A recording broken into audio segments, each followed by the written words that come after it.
Hi, everybody.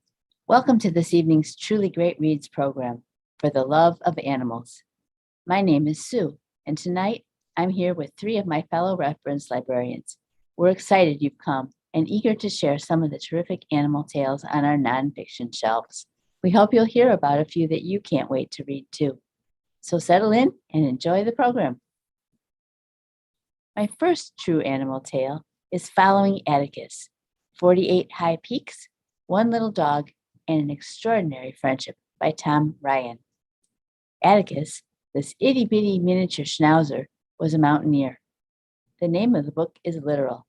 Followed by his human climbing partner, Atticus literally trotted up and back down 48 New Hampshire mountains. The author of this endearing book is Tom Ryan, the human half of the partnership. During the week, Tom was a journalist who covered the goings-on of a small New England town. When Tom Ryan begins following Atticus up mountain trails, he, Tom, is overweight, sedentary, and deathly afraid of heights. In contrast, Atticus trots up each mountain with eager, tail-wagging ease. Atticus is focused, stoic, and fearless, even when the going gets tough. Tom instinctively trusted Atticus. His fearless, confident, tiny, four-legged friend never led him astray, even when the going got very, very tough. On weekends, Tom, with Atticus, hiked every chance he could. By summer's end, Tom had pushed himself, pulled himself, and scrambled his still sizable self up all 48 of New Hampshire's 4,000-footers, the 48 highest peaks in the White Mountain Range. Always in hand was a classic mountain guidebook. His guide ahead was the ever-energetic, incredibly patient Atticus. Come fall, Tom set a new goal: to climb all 48 of New Hampshire's highest peaks that winter, that snowy, sometimes sub-zero New Hampshire winter. And then that same winter, he'd climb them all again, so he'd strive to summit each mountain 2 more times by springtime. 96 peaks in 90 days. Did he make it? You'll want to read and find out. In following Atticus, you'll experience lots more than the exquisite wintertime beauty of the White Mountains. Following Atticus allows us to experience the author's inner change as he grows from self-identifying as a New England newspaperman to a mostly off-the-grid New England mountaineer. More than a book about a dog, Following Atticus is a book about a wonderful relationship, about the gratefulness, friendship, love, and commitment between two beings who trust each other in all ways. We experience the incredible bond between Tom and his pup, and mostly we experience the oneness of spirit that envelops them both whenever they are together on the trails. We experience Tom's ever-present optimism, fortitude, and love for all who enter his world, and his deep commitment and generosity for the humans in his sphere. I highly recommend this endearing tale of loyalty, adventure, perseverance, and communion.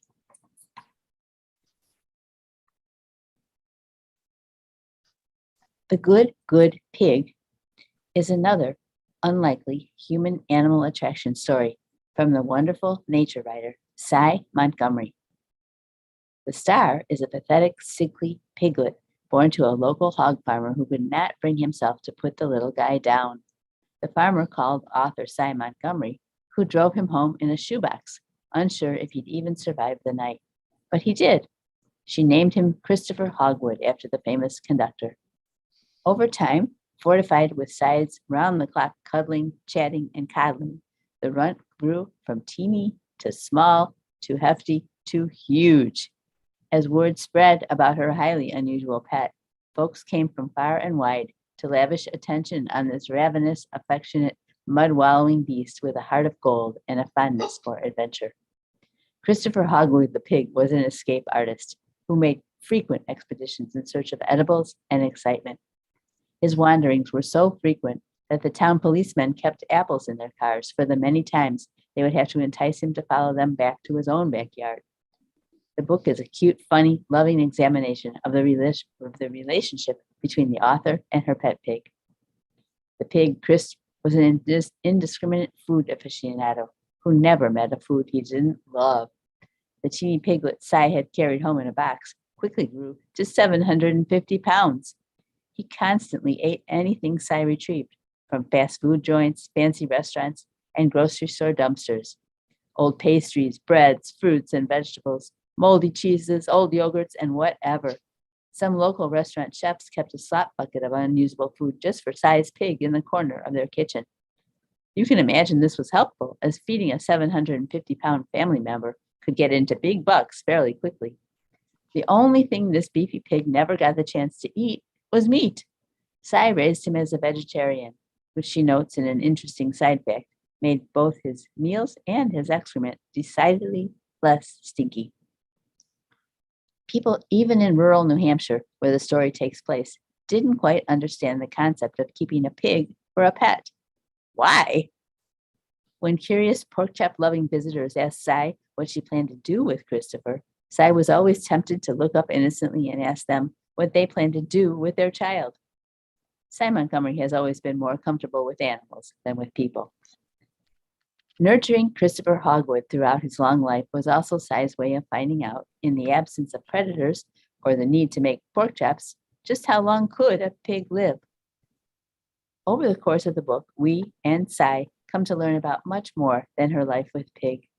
Like Following Atticus, The Good Pig is at its heart about a relationship built on steadfastness, loyalty, and friendship. It's a fun, light read, a wonderful escape from times like these. The last book I'd like to share tonight is Soul of an Octopus, also by Cy Montgomery.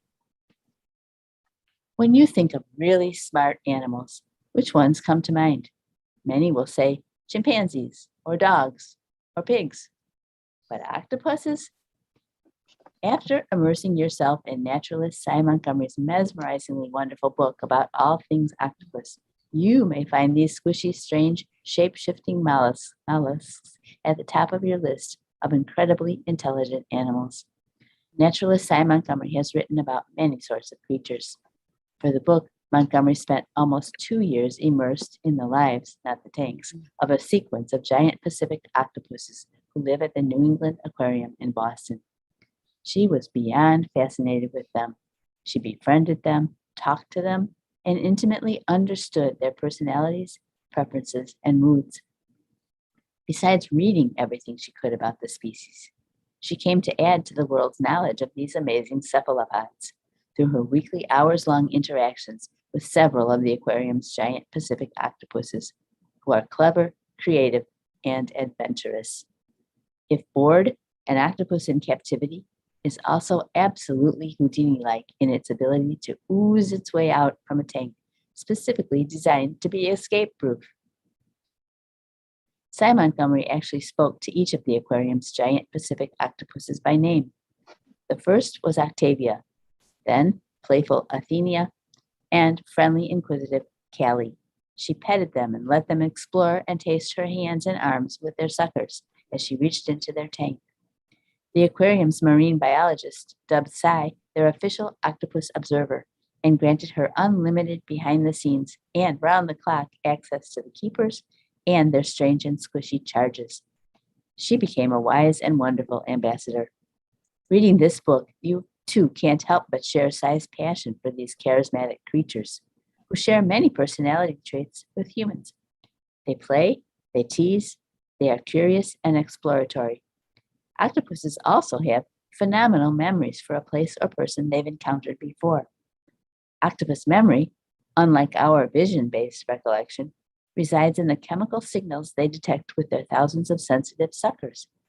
When an octopus explores your outstretched hand with its suckers, it senses your skin's unique chemistry. If your chemistry changes, maybe from some medication you've taken, the octopus will likely exhibit confusion or aggression. Octopuses broadcast both discomfort and anger through almost instantaneous color changes, sometimes many times per second. Depending on how threatened or aggravated or just plain ornery they feel, they also might bite your outstretched hand or your too-near face with their sharp teeth and beak. Or they might hose you with a well-aimed jet of icy cold water shot from their personal jet propulsion funnel, normally used to speed themselves through the sea. Cy Montgomery recounts all of these varied encounter types and zillions more in her incredibly captivating profound and profoundly wonderful exploration. Her writing is truly exquisite. And of course, it's filled with octo facts that she seamlessly weaves throughout. An example, an octopus has 8 independent mini brains, 1 in each arm, plus a 9th brain that directs the other 8. I could tell you so many more, but you'll find your own amazements when you read this book or download the audiobook read by Sai herself to your phone from our Hoopla app. That's what I did. Then you can take your own deep dive anytime you're out and about. As an interesting aside, an online octopus video filmed at the New England Aquarium features an octopus named Sai, surely to honor the author of this book. If you'd like me to send you some octopus video links, just call the library and ask for Sue. Our next speaker will be Wendy.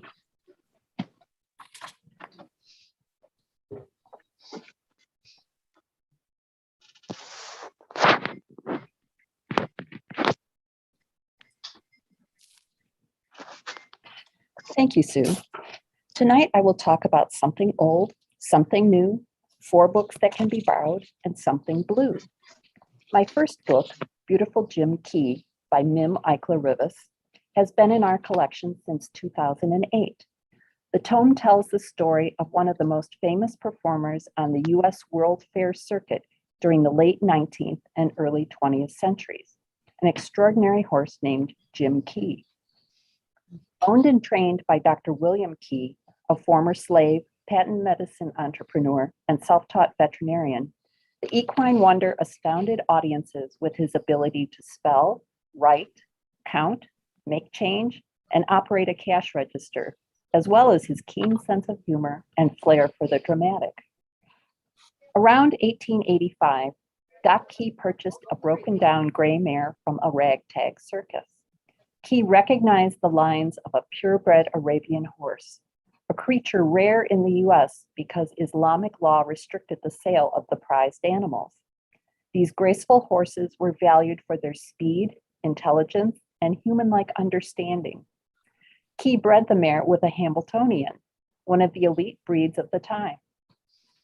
Disappointed with the resulting offspring, a misshapen and sickly animal, Doc named the foal after a bow-legged, no-account drunk who wandered by the stables, but gave the horse his last name to counter any perceived lack of kindness.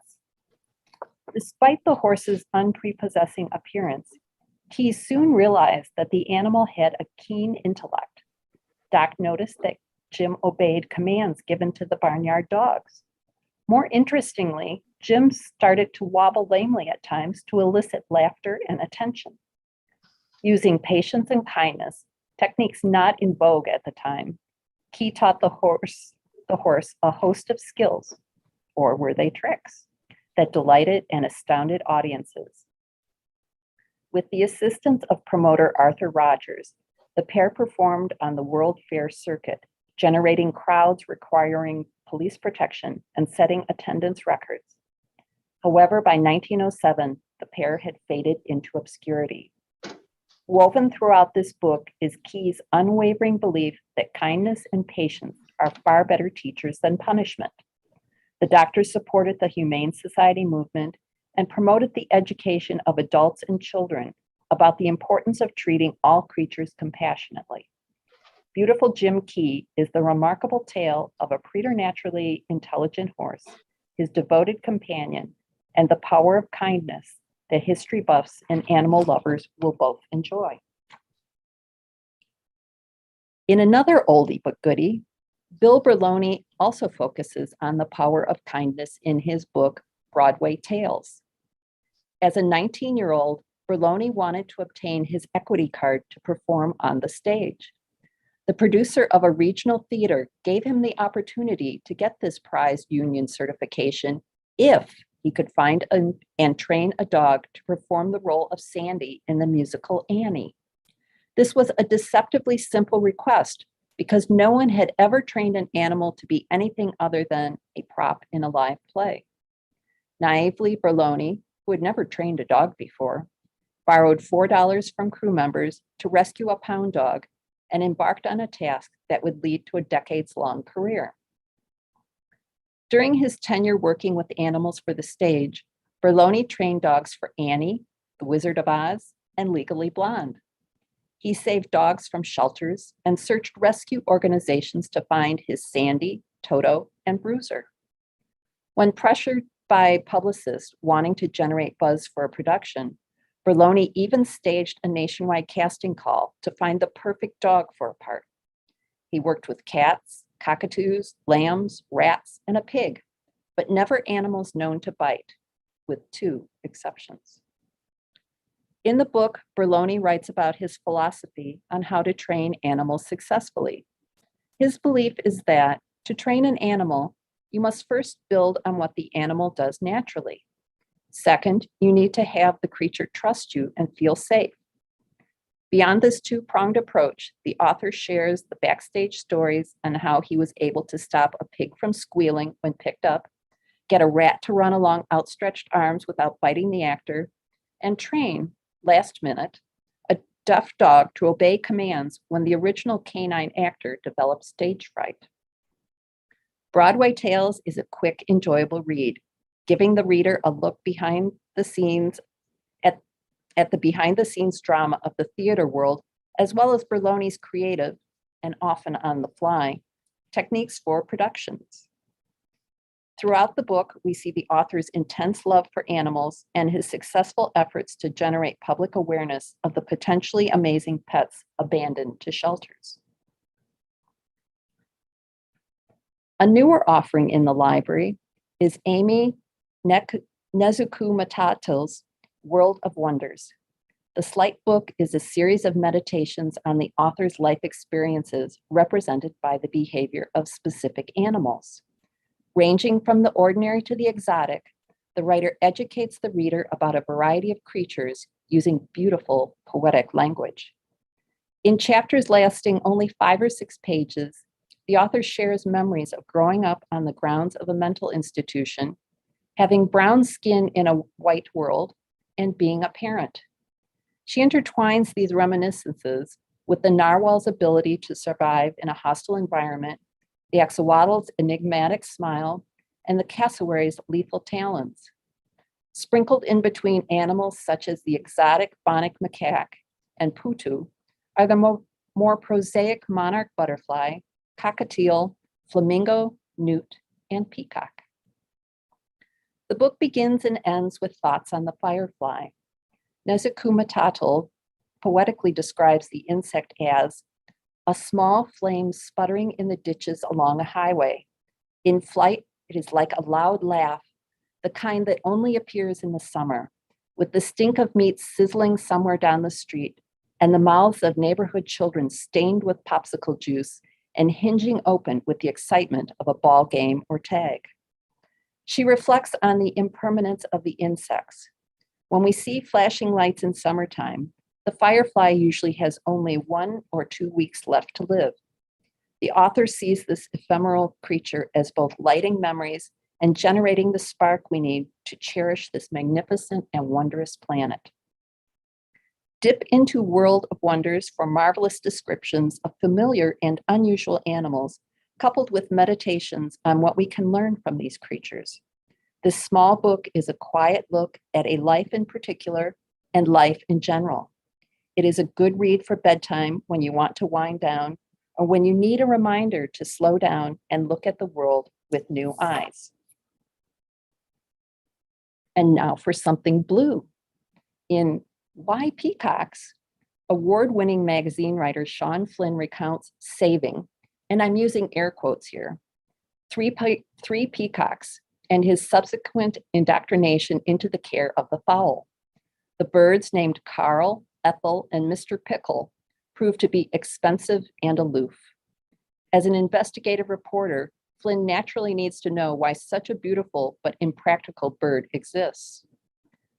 Following Flynn's misbegotten Christmas gift of a ball python to his son, his wife adopts 2 chickens for the boys, air quotes again, which of course leads to the rescue of peacocks. This somewhat rash decision leads the author on an interesting and expensive quest to learn about the birds. Flynn provides a general answer to the title question on the first page of the book. What follows, however, is a humorous tale of one man's experiences with the species. He explains the physiology of the bird, traces the history of the species, looks at Darwin's theory of evolution with respect to a creature that should not exist, and explores the obsessive culture surrounding peafowl. And yes, the proper collective designation for the species is peafowl. Peacocks are males, and females, properly, are peahens. Flynn eventually finds his personal answer to the question of why peacocks? After talking to an avian veterinarian, an Episcopal priest, a Scottish lord, and a plethora of peafowl enthusiasts. In Why Peacocks, you get a smattering of history, a bit of science, a peacock serial killer, a memoir of a man and his family on a hobby farm, and a love letter to a useless but breathtakingly beautiful bird. If for nothing else, read this book to learn how Flynn's birds received their names and what not to do when transporting a peacock. And now I will turn the microphone over to Anne.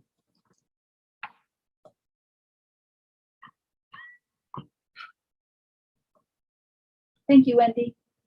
The first book I would like to talk about is The Falcon Thief by Joshua Hammer. When you set about stealing falcons, you start with the eggs. But where does one find falcon eggs? Well, there are many kinds of falcons. The ones most sought after make their nests on cliffs. So if you're a falcon thief, it helps to be fearless and learn to rock climb. This book chronicles the career and capture of a notorious egg thief and smuggler. I say notorious, but really I had to take the author's word for it, as I had never heard of, well, any egg thieves myself. But of course, members of the National Wildlife Crime Unit in Great Britain have. The book records much of the lives of two men, Geoffrey Landrum, a man who made a career of stealing and selling the eggs of endangered species, and Andy McWilliam, a retired policeman and officer for the National Wildlife Crime Unit, who was determined to stop him. Author Joshua Hammer takes the reader on a world tour as he follows Landrum's search for eggs. Along the way, you'll read about what it was like to grow up in Zimbabwe and how the egg thief started out in his trade. You will learn the history of falconry in both Europe and the Arab Emirates. The author describes the life cycles of peregrines and other falcons and the frightening effects of DDT on bird populations and the environment. He also discusses the international wildlife laws designed to protect endangered birds of prey. The shifts in focus are seamless, and the author holds the reader's interest throughout the narrative. The book is thoroughly researched and documented. The author is a foreign freelance correspondent whose work has been published in New York Times Magazine, National Geographic, The Atlantic, and New Yorker. This book melds his journalistic style of writing with a novelist's sense of timing and storytelling, making this a very satisfying read. If you're looking for a broad view of the animal world and would be interested in how scientists study animals, Superlative, The Biology of Extremes by Matthew LaPlante is for you.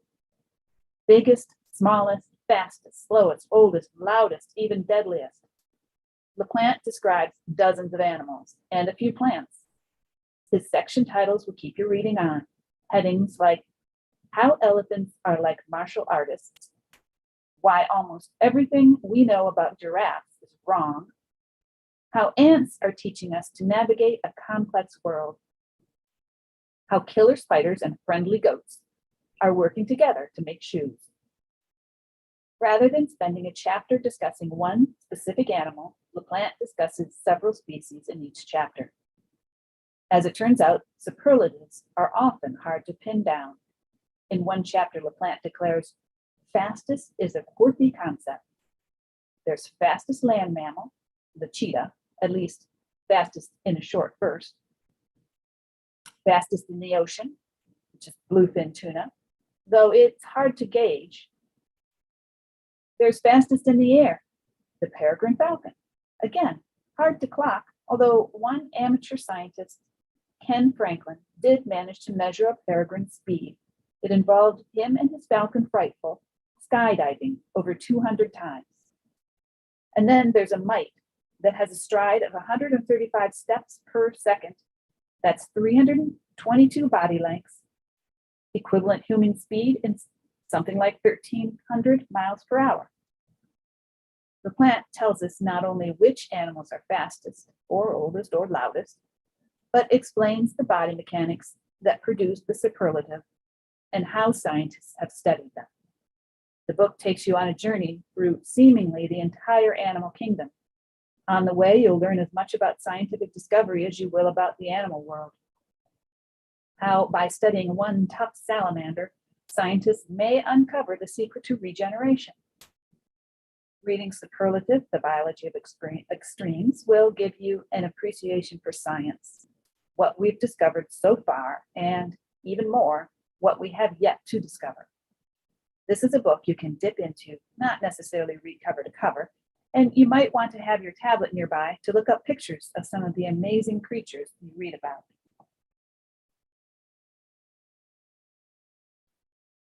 For something a little lighter, author Susan Orlean has a new book just out, last week as a matter of fact.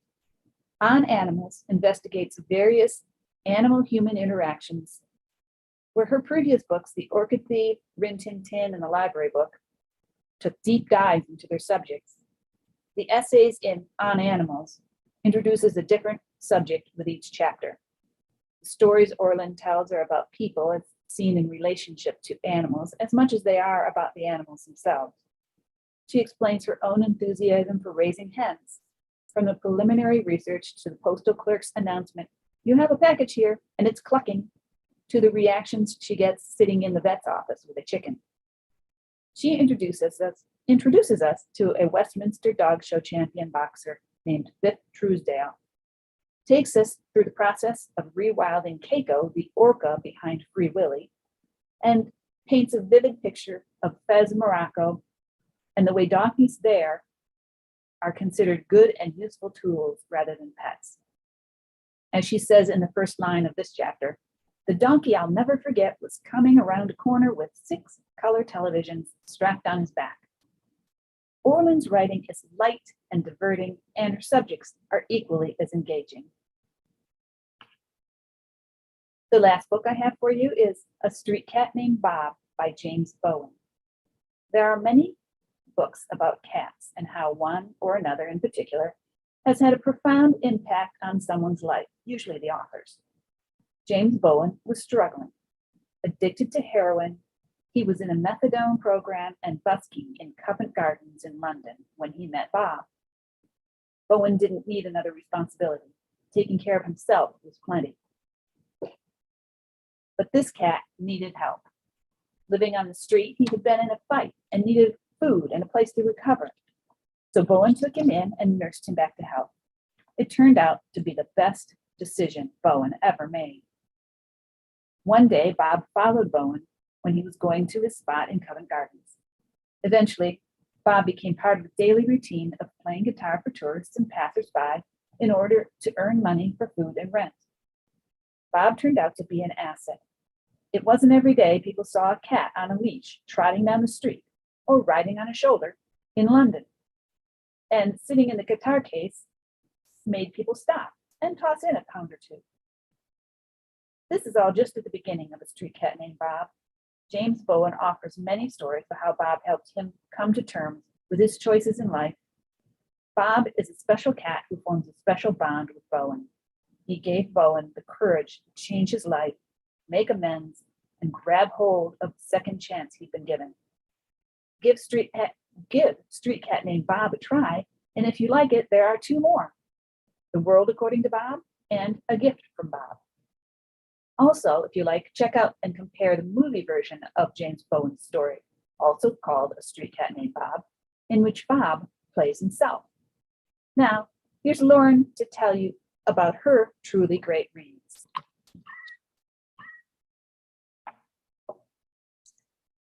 On a Farther Shore, The Life and Legacy of Rachel Carson, author of Silent Spring by William Souter.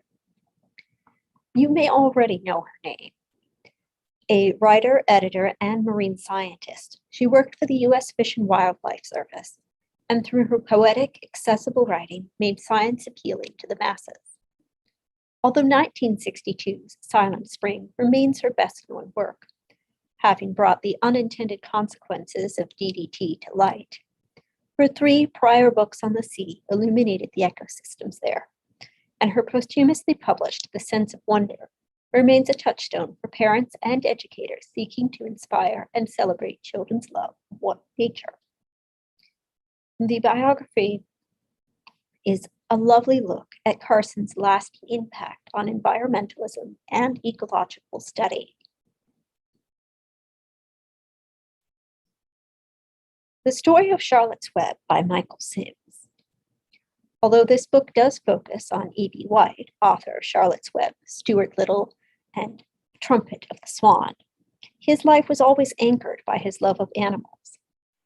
Not many would choose to live from bustling New York City to a farm in Maine without running water, but that is exactly what he did, and where his inspiration for Charlotte's Web arose. Not content with his observations, he studied the scientific literature on spiders for a year before writing his famous novel. His first sale of a written piece was at age 10, a poem titled To a Mouse, recounting some of the happenings with the brave young house mouse he tamed while stuck in bed during one of his many bouts with childhood illnesses and the allergies he never grew out of. The Sound of a Wild Snail Eating by Elizabeth Tova Bailey. A lone bright spot in the midst of a sudden, debilitating illness is the appearance of a snail with the gift of a small pot of wildflowers, violets to be exact. Providing for the comfort of the snail, whether offering wilting flowers or the terrarium put together by the author's friends and caregiver, also brought comfort to her. Here there was some continuity, a small connection to the home she missed so much, and a companion for her often sleepless nights. The meditative lyrical writing discusses both the author's experience and eventual partial recovery, and her own discoveries of snail life with the snail and snail research firmly in the spotlight. James Harriot's charming All Creatures Great and Small series was originally published as several smaller books, beginning in 1970, before being collected into several larger volumes with the titles we know by the U.S. publisher in 1972. The stories, setting, and people are only partly true, having been set several decades earlier than reality, and in an amalgamation of real and imagined Northern Yorkshire, as well as all parties becoming pseudonymous. James Harriot is a pen name. The author was known to his friends and family as Alf, short for James Alfred White, and largely grew up in Glasgow, Scotland. The screen adaptations came quickly after the books became bestsellers. The British films All Creatures Great and Small in 1975 and It Shouldn't Happen to a Vet in 1976 were followed by the first TV series in 1978 to 80 and 1988 to 90. The author was a frequent visitor to the set and hosted several gatherings for cast and crew. A stage version came in 2010, along with a brief BBC drama and book titled Young James Harriot, about his Scottish training as a veterinarian. 2020 brought a new version of the series to the BBC, which was aired in January 2021 on PBS, and was renewed for another season with a Christmas special to come. We do have a number of the books, both the series and his son's biography of the man known to the world as James Harriot. Heather McDonald's H is for Hawk offers a fascinating tale of falconry, grieving, and T.H. White's The Goshawk. The book is rich in emotion and descriptive writing, drawing its many parts into an elegiac whole. The 2017 documentary is technically a sequel focusing on the training of a northern goshawk from a chick, the first goshawk, Mabel, having passed on. We also have two of the author's other books, one a collection of poems, and the other a collection of essays. Laura Hildenbrand's Seabiscuit offers up the tale of a horse that at first look, no one thought would be a successful racer. This awkward, small creature who loved to eat and sleep started his career with a solid losing streak before eventually beginning to win occasionally. He did the same as a 3-year-old when he was bought and sent to a new trainer with a very different mindset. It is a tale of American underdogs finding success at nearly every turn: the horse, the trainer, the jockey, at a time when the public needed all the hope they could get during the Great Depression. There have been several documentaries, including one by his owner and another by PBS's American Experience, as well as the fictional movie. Thank you for coming to Truly Great Reads.